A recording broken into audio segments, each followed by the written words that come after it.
Welcome to the Masterpiece Effect, where we don't just chase success, we craft it. I'm Elnaj, self-leadership alchemist, Ironman finisher, and your guide on this unconventional journey to elite performance, legacy, and self-mastery. This is not your average personal development podcast. Here, we're questioning the narratives, dismantling limitations, and redefining what it means to lead yourself, your life, and your legacy. If you're ready to move beyond high achievement into intentional creation, you're in the right place. Let's begin crafting the ultimate masterpiece, you. One of the reasons I have a passion for private work with clients is I truly do not believe in a one-size-fits-all approach. When I meet somebody, I see them as completely unique. An individual soul with an intricate human experience that has formed a personality, that has formed a core set of beliefs, that has formed an identity. And it is your identity that you hold of yourself that truly determines the life that you are creating. Your identity and the beliefs you hold of what is and is not possible for you is the nucleus of your personal potential. And yet I get questions about strategies all the time. In fact, just this week, I received a question about what strategies can I implement to overcome self-imposed limitations and unlock my full potential. There are so many strategies that I could be sharing with you today, and I am going to share a couple because I know that sometimes we just get stuck in our creative exploration of how to move forward. And it can be helpful to hear somebody else's strategies. But as always, when I work with the clients, I want to preface this with, I will share what works for me and some of my clients, and I invite you to become curious. I invite you to apply some of these strategies if they are helpful for you, and to collect the data. What worked? What didn't work? Why did it work? Why didn't it work? What else can you try? I am just seeing too many people getting stuck on strategies and spending enormous amounts of energies implementing the strategies of somebody else. And sometimes it works for them because they believe in the strategies. And sometimes it doesn't matter how meticulous they are in the application, it just doesn't work. Why? Again, because of the identity piece. Truly, my friend, identity alchemy is the most important work that you can potentially do in this lifetime. And if that is something that you want support in, then just reach out to me. There's nothing more passionate for me in this life than to support people in truly reclaiming themselves and crafting their identities of greatness. But okay, let's start with overcoming self-imposed limitations. In order for us to even delve into this question, I would invite you to go and get real with yourself about what are your self-imposed limitations. Take your entire life and do a great audit. Look at your physical health. Look at your relationships, your personal relationships, your professional relationships, your relationship with yourself. Look at your relationship with money. Look at what is going on for you in your professional career at the moment. Look what's going on for you in your friend circle at the moment. And see where you are capping yourself. Like, what is the best that you have done thus far? And is this as good as it's going to get? Or do you believe that there is so much more available for you? Once you start identifying these areas, you have to go into what is the story that you're telling yourself in each one of these areas. And you'll start seeing that there is normally a theme to your stories. And yes, I call them stories, not beliefs. Why? Because a belief is nothing more than a story that we tell ourselves, and then we create evidence for that in our lives. Because yes, we are that powerful. We create evidence for whatever we truly believe. Now, sometimes those beliefs, they are made even stronger by what other people believe and their opinions that they are so willing to tell us. In fact, I always say you have to be very discerning if you are working with a coach to ensure that you are working with a coach whose beliefs exceed your own.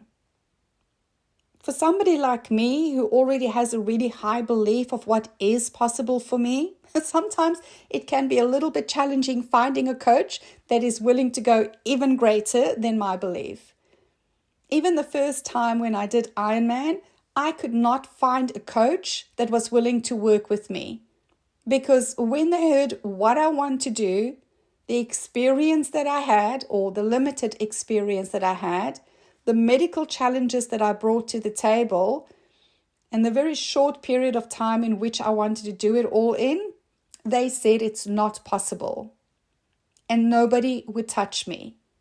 But I had a belief that I was born to do this. The identity piece was in place, and so I did it. So you need to start understanding what are the stories that you are telling yourself in every one of these areas, and make it really light. Just sit yourself down and go, I'm only telling stories. This doesn't have to be my story. And that's the whole key. You can change your story. Whatever it is that you are telling yourself, what do you want to tell instead? In 5 years from now, if somebody is asking your story, what is that story that you want to tell yourself and that you want to tell other people?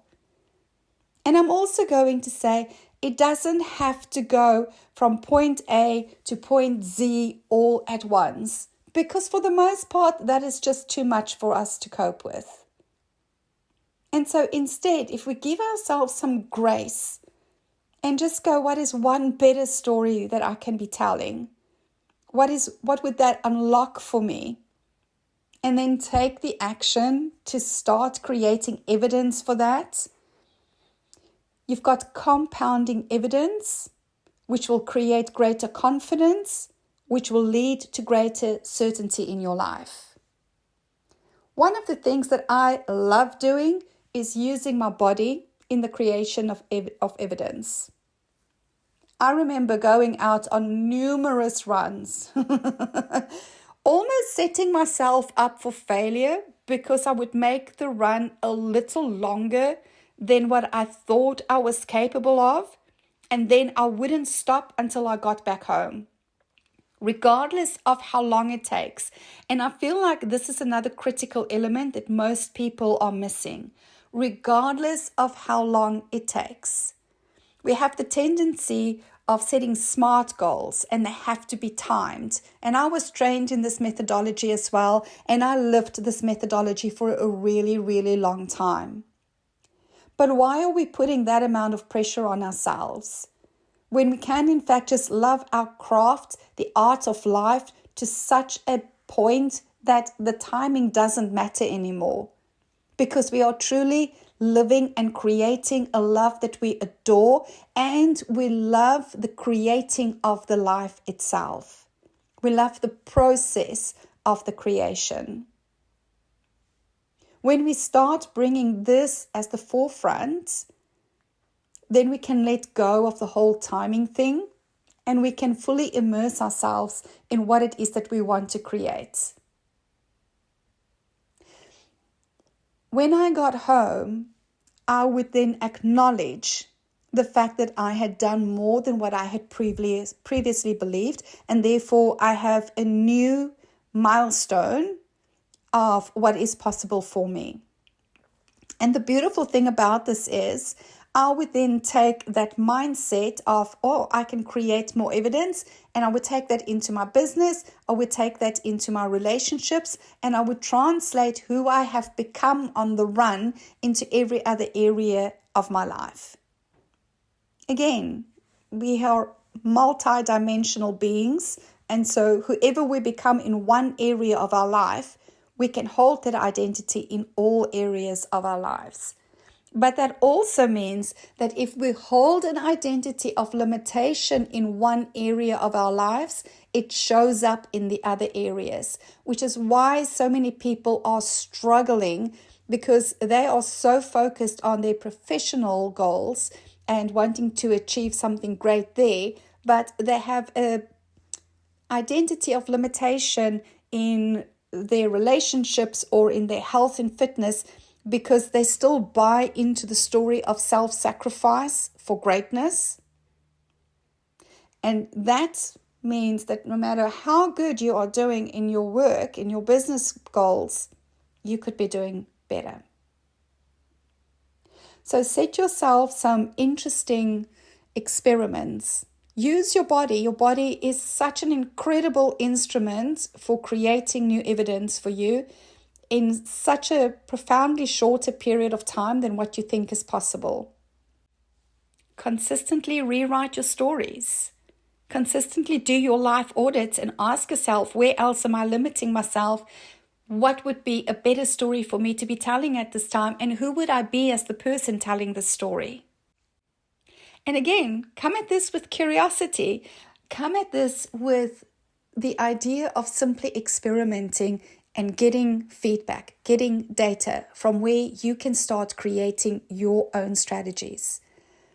I'm a huge journaler. I journal every single morning. And for the most part, it is, where can I show myself more love? And for me, showing myself more love means, where can I expand my potential and my possibility? Where can I enrich my life even more? How can I enrich my life even more? Who else have I become in the last 24 hours? What else do I bring to the table now? I love witnessing people unlocking their potential. I love when a client comes to me with an idea of what is and is not possible for them, and I can help them expand it. I remember a client who had just left an unpleasant marriage. It wasn't the greatest divorce experience. And she wanted to just reclaim her personal power. She felt very disempowered through the whole process. As a cyclist, she used to ride around 35 Ks just for fun with her friends. And I was privileged enough to be one of those friends. So when we set a target for her, we found a 365K bike race, which you had to complete in 36.5 hours. And she did, in a tremendously short period of time. And who she was changed. She went overseas, she started a new career, found a brilliant new man, and is just living her fullest, most joyful life. Because what if there is no ceiling to your potential?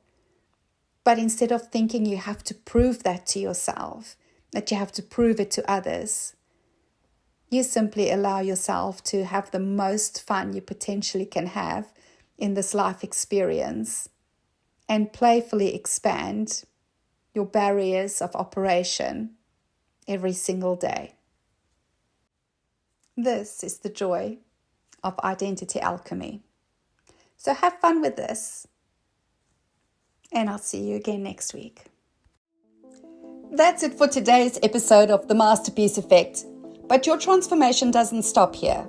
If something resonated, challenged you, or sparked a new insight, I'd love to hear from you. Share your thoughts. Connect with me at alnash.com. And if you found value in this conversation, subscribe, leave a review, and share it with someone who needs to hear it. Because life's too short for mediocrity. Let's create a masterpiece. See you next time.